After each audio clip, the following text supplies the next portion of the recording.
Good morning mga kapatid.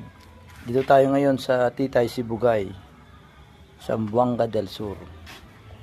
Si Kuya Rolando, ang kanyang talent po ay magtahi ng mga sirang sapatos, mag-repair. Ganon din po ng mga payong. Nagawa niya po yan. Ang isang pares, yan po ay 50 pesos. Yan. Ang ating Panginoon Kristo, siya po ay hindi po repair ang ginawa sa atin. Ito po ay repair. Hindi po repair ang ginawa sa atin ng ating Panginoon Jesus. Sabi po ng Biblia, if anyone be in Christ, sino man ay naka Jesus, siya ay bagong nilalang. Ito po ang ginagawa ni Kuya Rolando. Repair lang po ito. I-repair niya yung sapatos, sandals na sira na.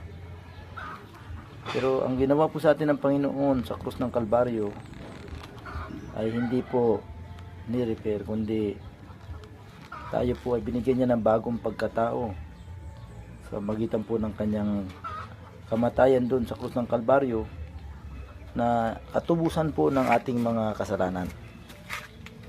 Kuya Rolando po ay tumanggap kanina sa Panginoon, kaya hindi man kami magkita. Babalik na po kami ng Maynila sa Martes. Ay Panginoon ang siyang mag-guide sa kanya. Sa mundong ito, ang ating katawang lupa ay may hangganan. Magkakaroon tayo ng karamdaman.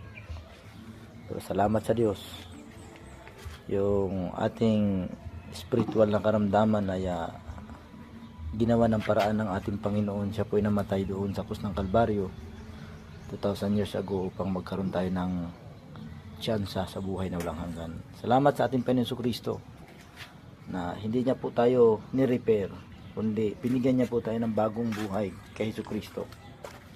So bagong buhay na ito ay mag-reflect po yan sa ating relasyon bilang isang anak ng Diyos sa John 1:12. Salamat Kuya Rolando, tingin ka muna.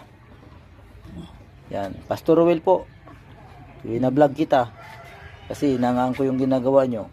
Tama po yan, no? Ang ating Panginoon Kristo, siya po ay namatay para sa atin at minahal niya tayo. Hindi niya tayo ni-repair, kundi pag tumamplataya ka, bibigyan kanya ng